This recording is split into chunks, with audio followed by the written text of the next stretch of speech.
presented, I didn't read it yet or get it. Oh no. Well, okay, yeah, I'll share this. Is the document that we talked about last meeting about humankind? Yeah. Yeah, there's But like I a haven't. URL. I guess I need a refreshment link if I'm not to go Okay, back. let me put it on this one.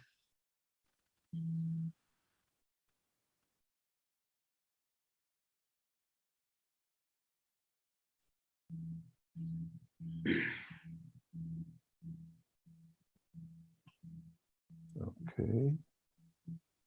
Okay, Did you email me or put it on the messaging? I'm gonna put it on the chat. The chat. This meeting chat. This meeting chat. Okay, good. So many different places. Chat. I got it. I see it. Yes, yeah. Okay, and I think I need to keep a copy of that no matter what. Mm-hmm. Or log into Google Drive. No, I've got it. Humankind. Okay, I've got it. And I just need to record the Zoom chat. it. Yeah. Hi, all. Sorry, I'm a little late. Hello. Not much. Let's see. Are you gonna share your screen? Me? Yes. Let me try that. Oh yeah. So I see that I have the Google document site from before. I just didn't remember it. Anyway. Okay. Got it. Okay. So we're just gonna go right into it. So there's a couple ways to do this. One is to have you walk through it. The other thing that I've been doing at work is we do what like Amazon does a study hall, in that we take a couple of minutes to read through it and take notes, and then we discuss our notes rather than sort of getting bogged down in minutia. Okay. You up for trying that? We can do that for next month, and for today, to keep it short, I can just go through the structure, some major points. I guess we did go through this last time, right? I think you've expanded it quite a bit. Yeah, I made some additional notes, but I can just go to them. Okay, well, yeah, why don't you, so let this be the time for you to talk through kind of especially how your thinking has evolved since the last time and why you've expanded certain sections. Can you close the sidebar and make it a little larger font? Oh, this one, what do I? Probably view table of contents or something. Oh, this one? Oh, you mean yeah, that sidebar there. Get rid of that. You don't want to see the outline? Well, just make the font larger. I guess that's the main thing. Zoom in 50% or something, or 20% at least. Not your browser zoom. Okay, that works too. Actually, no, it probably works better if you zoomed the document rather than the browser, but whatever, this works. That's good. Thank you. All right. Zoom the document. Okay. So we went to, so, you know, the reason that I'm going through this exercise is because, yeah, I see that humanity is going in the wrong path, and we need a new path or a different path. And one of the things that I've been thinking about is, one, the structure of whatever is the solution to that, and two, also should it be a religion or a church? And I think it should, even though it will be a godless church, a church where people are the ones who are followed, or I don't want to say glorified, but yeah, something like that. The people are the center. So what does that mean? So you have to, and Ernest and I have spoken about this. People need a purpose, and to keep people together, how do you do that? Do you force them to stay together? Let's say you made a group to address a need that you share. So, for example, families get together and they start homeschooling their kids. So they create a group of homeschoolers, and everybody goes along. They have a shared purpose to teach their kids in a safe environment, good education. But then somebody moves. So what happens? Do they go, let that person go, or does that person leave the group because of distance? Do they go to virtual classes to keep the group together? Maybe that's what they would do. If they trust each other and then they have that tightness because of their history, the problems that they have gone together, maybe they decided to have this homeschooling group because of school shooting. Maybe there's a tightness, and that is there's a lot of emotion in there. There's a lot of emotional history, and that's what keeps them together.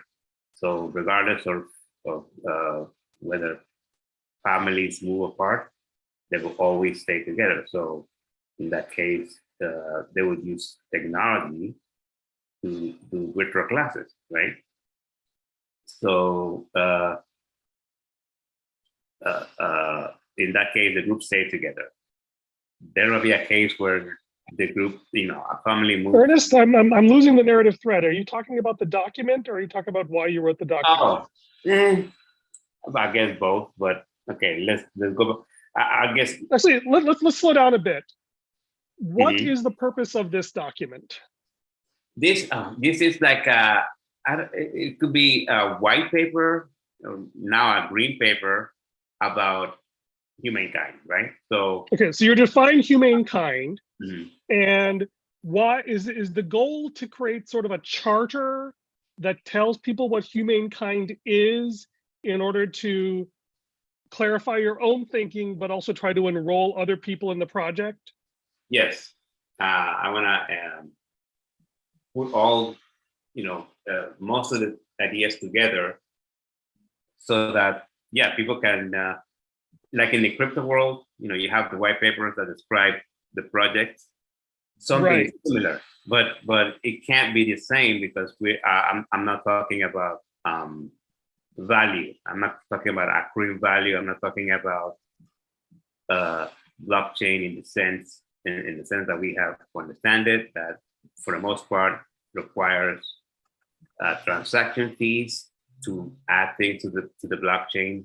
This would be a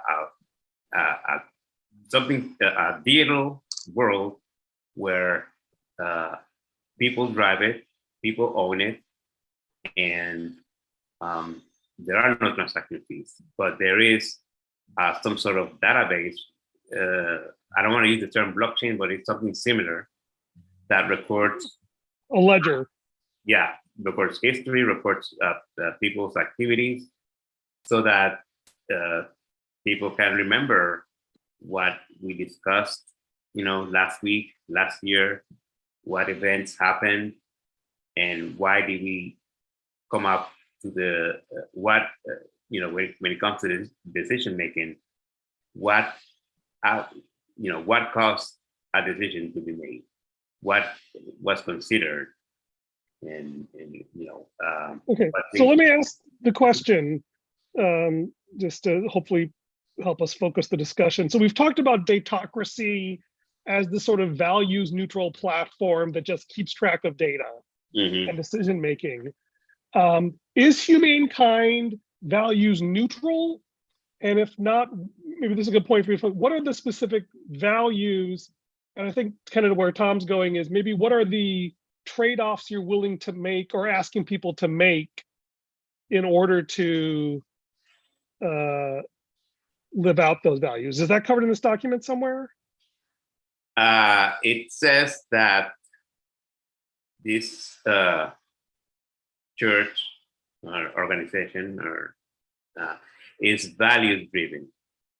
It has strong principles, core principles that must be adhered to, right? It has some axioms. I think the universe is. It has three things. It defines what a person is, right? A person is a human being who lives outside their birth parents. So it's a person who has been born. So these are the foundation of any other thing, decisions or whatever. We have some tenets. Could you shrink the top bar, plus the little right arrow? Oh, how do you shrink it? The right arrow on the very right. That should close the menu bar. Oh, this thing. Yeah. There. Okay. Thank you. So let's go through the tenets, because I think that's maybe where I think it's interesting. Mm-hmm. So we are based on humanism. So sorry, I have to ask this. Go ahead.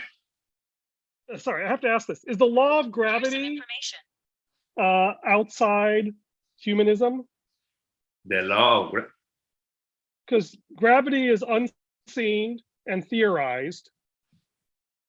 Oh, well, I haven't considered that. I just You just want to arbitrarily exclude religion, and you can't come up with a good way to do that. No, not exclude religion.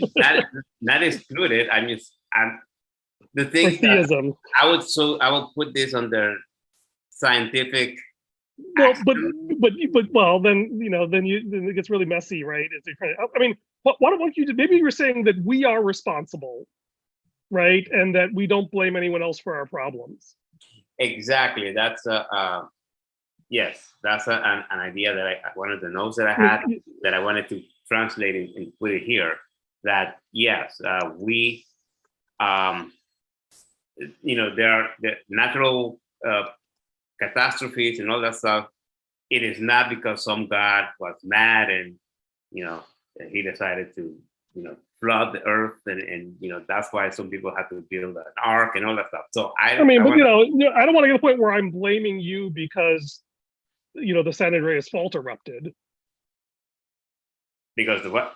The San Andreas fault, if there's an eruption. Yeah, exactly. Don't forget, right? Because that's what some primitive cultures also did, is that, the volcano erupted, it's that witch's fault, we'll go and kill them, right? I don't think you want to go there either. No, I would, there will. Right, yeah, so there's still, that's where it's okay, so that's where it's like individuals versus unseen forces is not necessarily the right place to draw the line. Yeah, like, we understand why volcanoes erupt, right? People, back then. We don't really understand when, right? We can guess. We don't know when, exactly. Right. And I think what you said, and also, let's actually just, Tom's being really patient, but I'm going to grill you while I have the floor.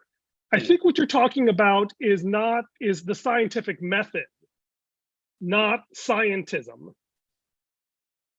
Scientism says that only phenomena that have been reduced to a well-established scientific discipline are worth considering. The scientific method says there is a process that you can apply to any phenomena to improve your knowledge. Mm-hmm. And I think you're voting for the scientific method more than scientism. Well, maybe a combination, because even though I said here, that the universe of space-time began 13.8 billion years ago, that's what we have theorized over hundreds of years because of what we have seen with the telescope. Right. We see and the there's a few Penrosian or Hawking type theories about what happens before that, and maybe it happened differently. So is this our current best theory, or is this? I mean, I don't want to drag you down on that. I'm just kind of pointing that out as you should probably think about how you want to be, and I'm also not even sure why that's relevant like, I think the point about like we as humans need to take responsibility is a good one. Mhm. Let's just keep going down from there. Yeah, so that okay. When it comes to wars or genocide, that's not God involved, right? That's people, and for the most part, people. When it comes to markets and all that stuff, it's not our. It's people. It's people are behind. Yeah, that's why I like the phrase "we choose to take responsibility" more, because like you know, there's this wonderful narrative of the politics in America chooses between blame the system and blame the victim.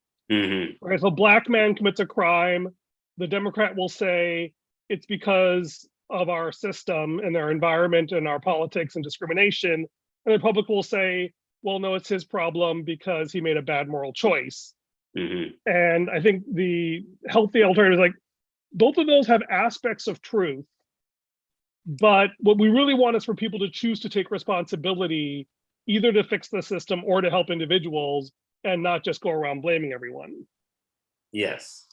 Yes. And I was thinking, it's hard to separate politics from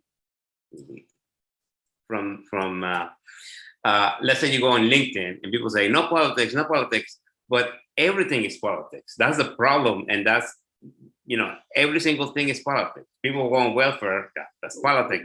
Why? Yeah, well, it depends on what you mean by politics, but Well, politics is I think we get off track. Let's go back to yeah, your document, because I think the tenets were useful, and it's good to kind of clarify where we can.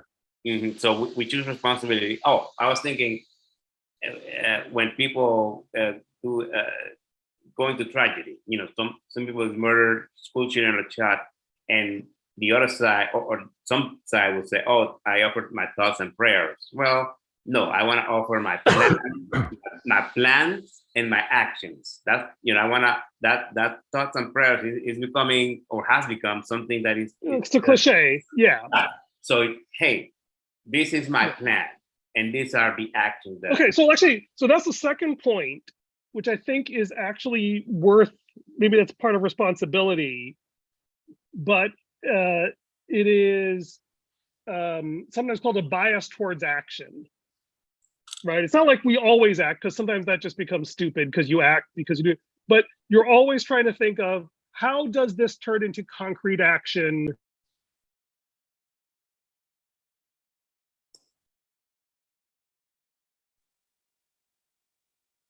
To solve problems. Something like that. We see a problem and we think about a solution, and not just hope that something happens. Or opine or blame other people or whatever, right? Yeah. Yeah, somebody's suffering, so we offer a plan for that suffering. We become active. We take action. Yeah. Instead of we.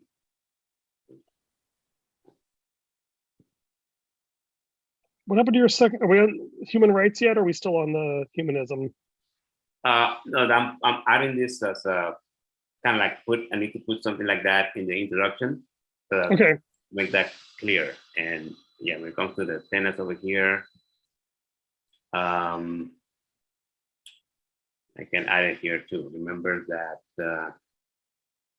we take action.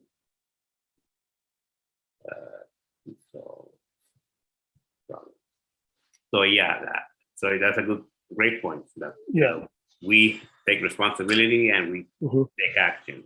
All right, let me go ahead and ask one more question, yeah, and then I'll try and shut up and let you and Tom have a dialogue. So go down, scrolling down just the page to human rights. Yes. I think you actually have surfaced, but not necessarily addressed, this hard problem of human rights, right? It's like, we want to treat everyone the same and give them maximum freedom, except bad people who hurt others, right? Yes. And yes. this has always been the place where high-minded ideals collide with ugly reality. Is because, I mean, like just being a parent, you got two kids, someone throws a fight, what do? Do you do nothing? Do you intervene? Do you punish them both equally? Do you say, well, this is your fault and you're the victim? And like, there's not a great answer to any of those things. And that's why people do all these other stupid things. They sort based on race or religion or tradition or wealth or status or power. And this is sometimes called culture as external cognition, right? Which the idea that we can't think through from first principles everything. So we make these cognitive shortcuts, which is really the basis of all injustice, right? Is these cognitive shortcuts. Yeah, like back in the, there's a movie with one of the Skarsgård kids about revenge, about family revenge. Back in the Vikings or whatever, when somebody killed your father, so the son had the responsibility to kill whoever the murderer was, right? So families kind of took that into their own hands. Eventually, they organized in the government to say, no, you cannot do that. You have to leave that in the hands of the government. So that kind of stopped, I guess. Right, and lest we forget, this happens all the time now, right? Is that if social, wherever, on both the left and the right, right, if they feel that government isn't doing a good job of enforcing justice, people turn into vigilantes, right? Whether that's cancel culture, whether that's the insurrection, right? This is the hard problem of government. This is the hard problem of being a dad, right? Is that if you are too harsh, people rebel, but if you're too lax, people end up taking justice into their own hands. And I think the interesting thing here, I think one part you have a really good answer for, which is the informational part. Ooh, there's a great quote. I'll end with this, which is that when people make mistakes, this is from Benjamin Marks, the guy who does this memo from Oak Creek Capital, that mistakes are caused by either ignorance or prejudice. And the good news is that better information technology can cure ignorance, right? If we have this immutable historic ledger, if all decisions are documented, then we can get rid of information asymmetries in the limit and have better information for making decisions. That is a huge problem, and datocracy kind of solves that half of the problem, right? The irony is, the more we have information to reduce ignorance, the more important and dangerous our prejudices become. Right? What do you mean by that? So that means that if I, like, say you have, I'm not saying you do, but say hypothetically that you have a bias against theistic religion or Republicans, right? Yeah. Okay, well, just hypothetically, right? And then you're in a situation where someone on one side of an issue is, or even a community, right, in general, is where where it's a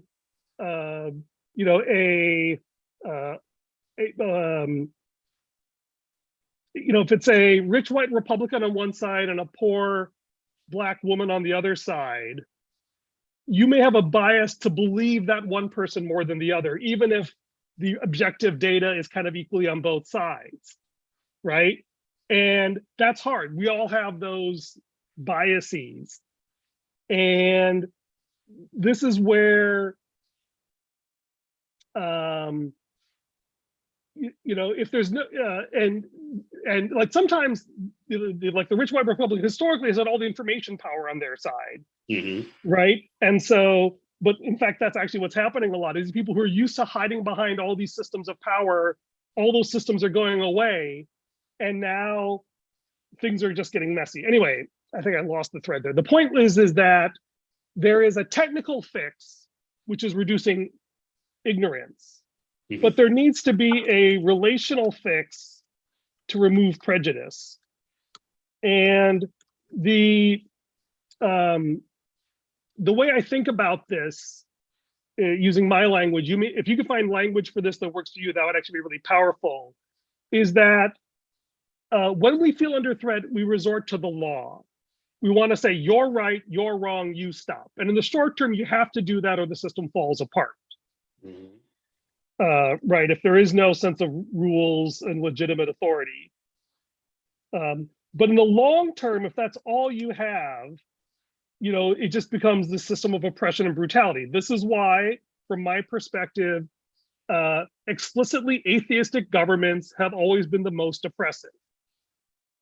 Not secular, but atheistic, right? Secular governments like Sweden and Norway are great, but they have like state-sponsored churches, right? They have this historic legacy of religion that they draw upon as part of their culture. And the attempts to do that in China and Russia, have not gone well in terms of personal freedom. And I think this is the interesting challenge, is having some sort of transcendent, and I think you're moving toward that here, right? Is that we need this long-term grace, this sort of spiritual belief that people can be redeemed. Yeah, and that people can do great things. Like we can Well, say, not just that they can do it. People like to believe that everyone can do great things. The hard part is someone who's done a terrible thing, that they are worth the time and effort to redeem them rather than just writing them off. oh, okay, redemption. Right? That's what's hard, because, and it's an art, right? It's not like something you could legislate or do just basically purely in information, right? Is you have to say, but this is where societies tend to fail. Yes. Right? Is that you end up, torturing or exiling or murdering your opponents because you're afraid that if you don't, they'll destroy your society. I mean, even Calvin, John Calvin, one of the greatest Christian theologians, considered a saint by many Protestants, he burned heretics at the stake, because that was the only way he felt he could maintain control over the city of Geneva, right? A wonderful man who did horrible things. And I think that's the hard problem. And that's the whole reason we have churches, right? Is that people found something transcendent enough that they were willing to sacrifice for, and gave them at least a path of redemption. It may have been illusory, it may have been flawed, but it gave them something. And that's what built that deep cultural loyalty, is this chance of taking away their shame and redeeming their flaws. And that, I think, and I'll end here, is kind of the hard problem, that if you're trying to create something like a church that inspires people to make those sacrifices, you need to have some sort of redemptive story.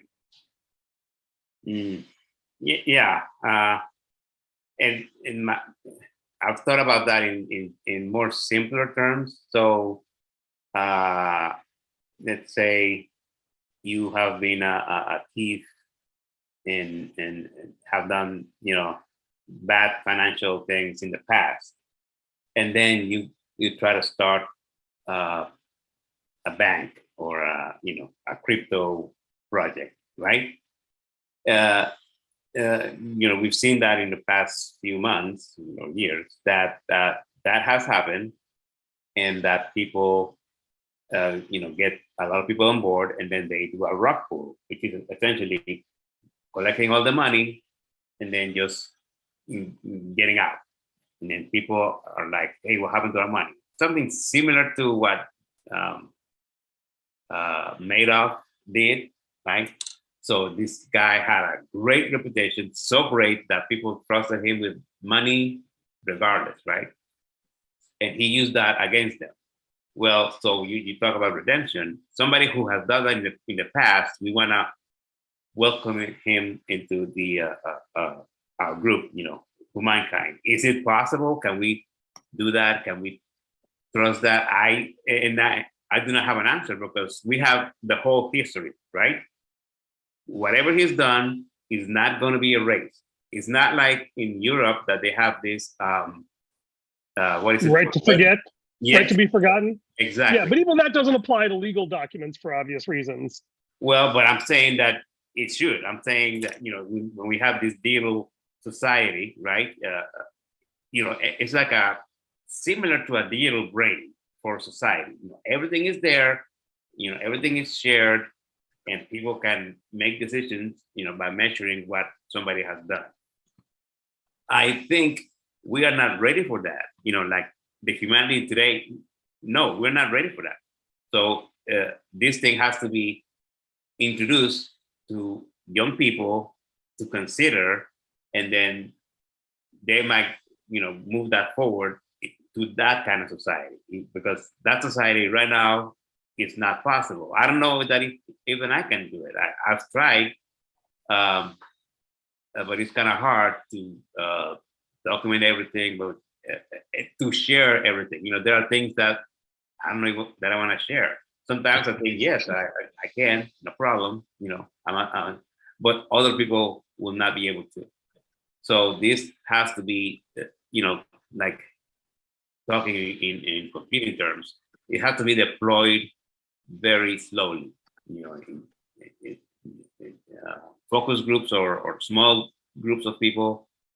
And another thing that I thinking of that might be controversial is that children will not be in it directly. A child, somebody has to be responsible for that child, and they are the people who make decisions and all that stuff. But whatever the child does is not recorded. And that you can even extend this in that if people have a delegate, if you will, or a representative, like if this community doesn't have their own stuff recorded, then in some sense they are under someone else's covering, and that person is responsible for their actions at some level. And it's in exchange for partial opacity, you have to have some higher level accountability. Yes, exactly. Anyway, I think I've beat that thread to death. Thank you. That was really helpful for me. I know Tom's been very patient. I want to let him ask some questions. Okay. Microphone on. Ernest, there are a lot of good thoughts here. It's stimulating just to read through it. But for me, it's not organized well enough to discuss it properly. So let me, I believe we have to start at a sort of a top level with, let me call it a vision, okay? And let me call it a one-sentence vision, and agree that, yep, that's our vision. Everything else is detail below that. And then the second level is what I call objectives. They're the specific things you have to attain so that vision comes into place. Mm-hmm. And then the third level is, let's call them strategies or architecture. They're the things you're going to do so that you reach your objectives, so that your vision comes true. Okay. Now, by writing down these things and agreeing to them, it makes it a lot easier to discuss each detail. Let's just say you have 100 details here, 100 sentences with good ideas in them. But and everybody can have an opinion and everybody can spout off on them. But I think the important thing is we need to read an idea and say, does that contribute to our objectives? Is that a good strategy?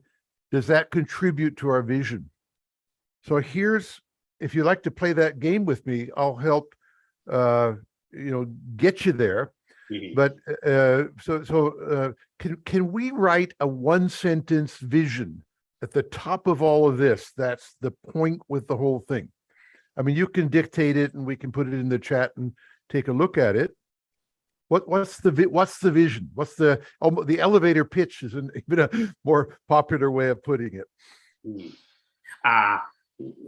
Well, we can.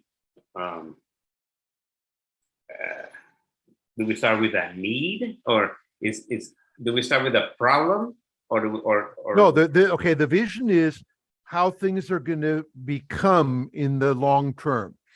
and maybe we're looking 100 years or 1,000 years ahead to a better society.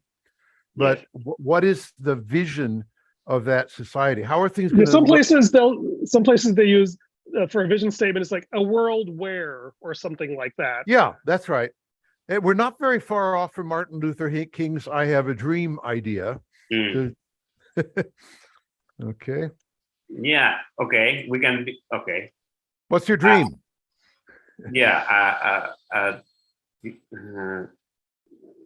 Well, we have a civil. Okay, let me start with the end. A civilization where all human effort is toward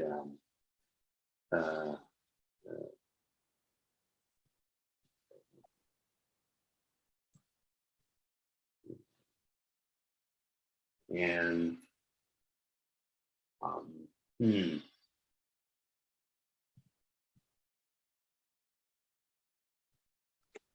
okay, a civilization where all human effort is toward discovery, knowledge, and transcendence. Now, good and good. Now, again, a vision doesn't have to be permanently locked down and agreed. You can state one that feels good for you. Then we can discuss it and maybe help you tune it. And maybe in 10 or 50 years, people will want to, with greater wisdom and knowledge, modify that. But it still becomes the agreed cornerstone for the effort. Correct. Okay. Yeah. Now, let me take it. So let me just say that's good enough for our purposes now. But I want to hold forth the idea that at all times there will be a vision. And when you're presenting this idea to anybody, you can start with that. Said, how do you feel about this vision? And if they say, well, I think that's just silly and I don't want to be part of it, well, you don't have to have any other conversation with them. Or you might say, what vision would you offer that might be better? And you might have a dialogue with them. Okay. Now, but let's just keep that there and we can work on it. Okay. By the way, I've got a whole book called Vision Planning, which you can have a copy of anytime. Okay. Now, let's go to the second stage, which let's call it objectives. You can even maybe write that down or just below. Oh, yeah, it disappeared. Yeah, objectives. Right, you got that. Okay. Now, objectives are probably a handful. At least we can start with a handful. They're not 500, and there's probably not just one of them. And if we could make a short list of a few to get the feeling for what this is, that'd be a good start. I like finally to make those objectives extremely clear and measurable so that when people buy into them, they know exactly what they're going to get. In other words, I don't like vague bullshit objectives like everybody's going to be happier. That's not good enough. Yeah. Okay. So would you please write objective number, we'll call it number 1. What is, we define objective. It is how things will be in a certain dimension, like happiness or wealth or respect, doesn't matter, but it's some dimension that will get better in time. So, so pick an area that you'd like to see getting better. And then let's write something about it, roughly. Okay. Now, by the way, you'll get a hint in your vision. So if you go to the vision of the human, okay. So objectives here. Let's have an objective called effort, and I'm literally picking this from your one sentence vision, all human effort, right? Okay. So effort. Okay. So effort, and then let's. Okay. Now.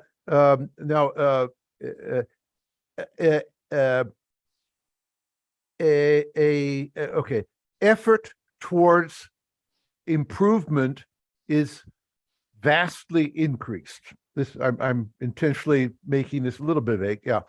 Okay. Now, by the way, improvement of what? Well, you put it in your vision: discovery, knowledge, and transcendence. Okay, so we can work on that.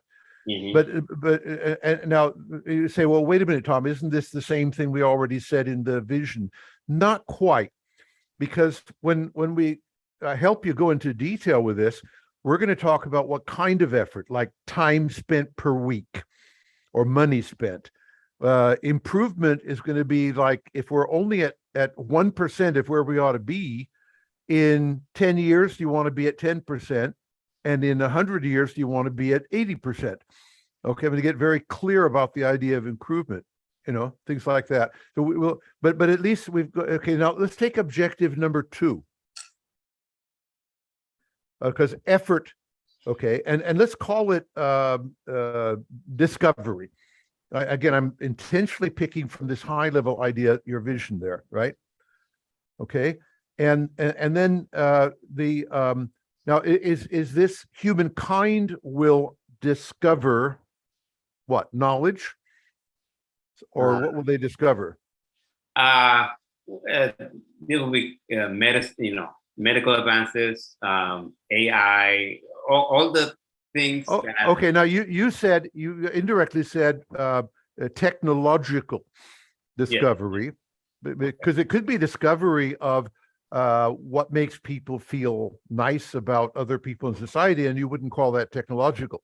But okay, no, but sorry, discovery, technological discovery. Okay, and let's just put at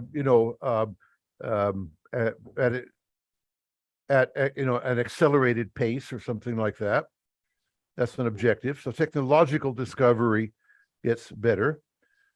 And then we have a third objective, which is buried in the best sense of the word, embedded would be a better word, in your vision, and that's knowledge. So objective number 3 is knowledge. And then let's just say that useful knowledge will be more widely disseminated. Exactly. Yeah. Something like that. Knowledge or disseminated. Yeah, made available to people is what I mean, but something like that. These are just very rough formulations that we can work on and make a lot better and a lot more concrete. But what we're doing is we're bringing the vision to life by saying, okay, our vision reads nice, and nobody's against that, we hope. But the objectives are specific areas that we're going to move forward with our strategies. Okay. Did you deliberately skip transcendence? No, not at all. That's number 4. By the way, I don't know what transcendence means to save my life. Got a nice more folksy word for that. Let's go.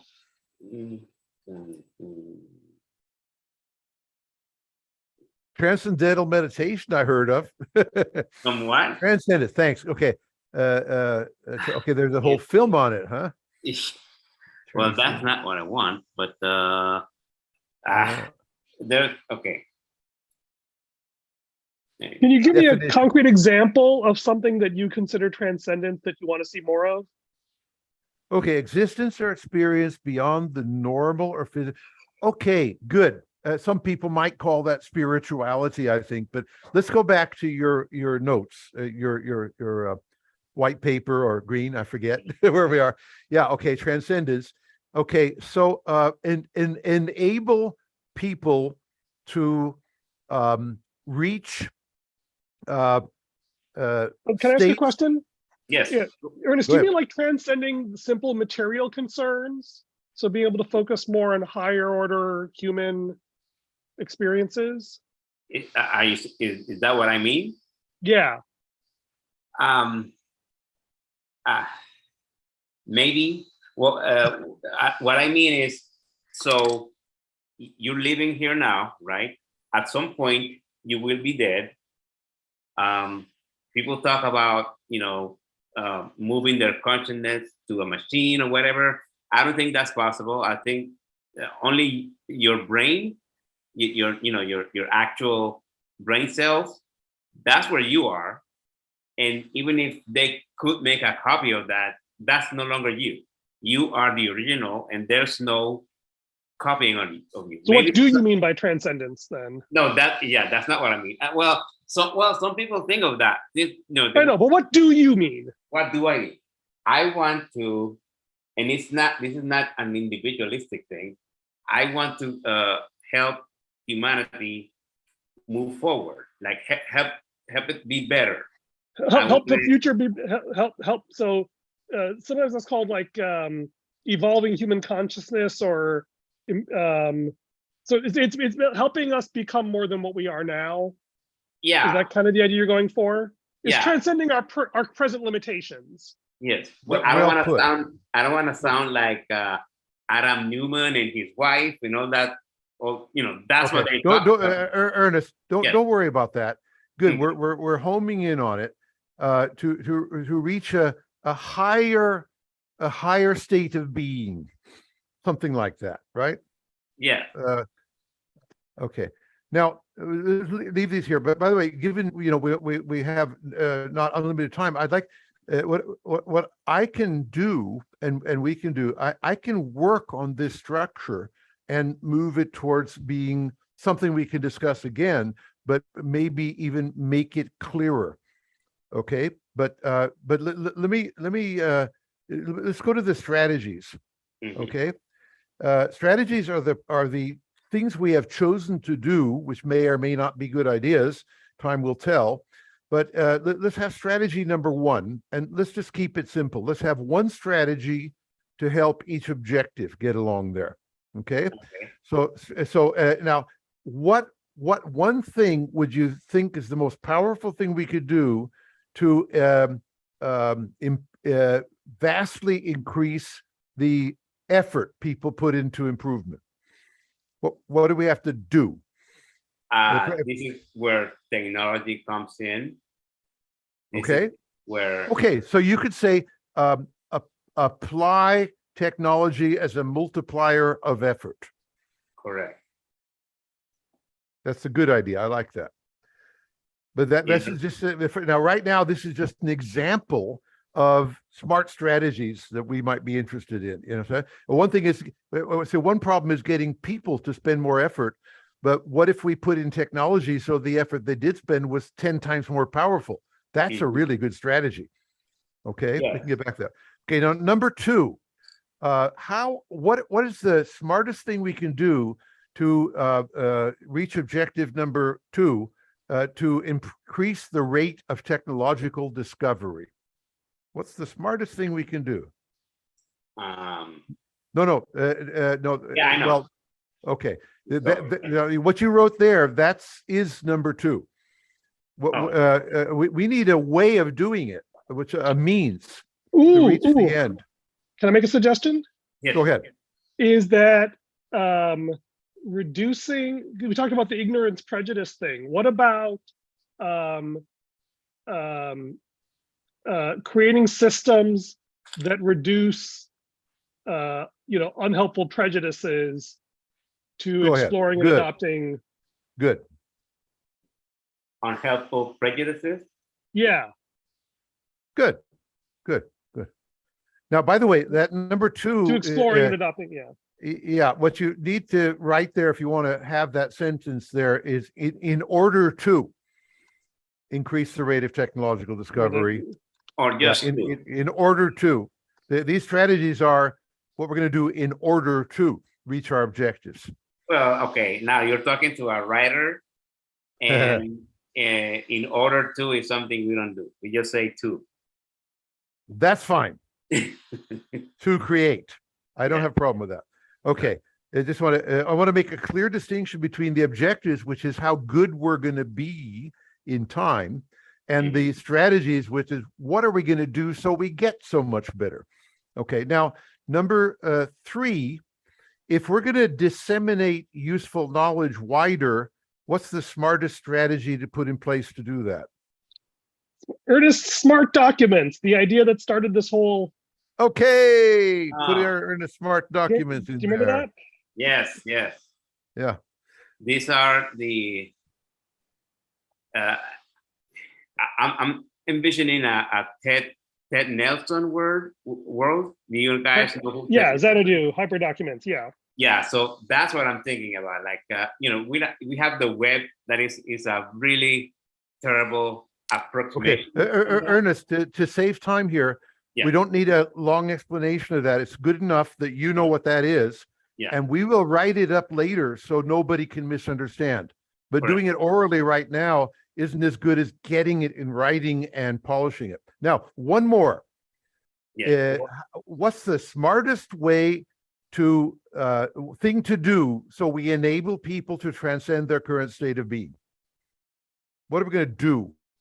To enable? Yeah, I have Yeah. an idea. go ahead. I think this is datocracy. A combination of an immutable public record and Mhm. sophisticated collaborative decision making. Okay. Well, now put that in there. By the Yeah. way, we're in a brainstorming mode. So number one, all ideas are welcome. They will be analyzed and, if necessary, discarded or improved later. Okay. Mhm. And the other thing is, although I've used the method here for each objective, think of a big strategy.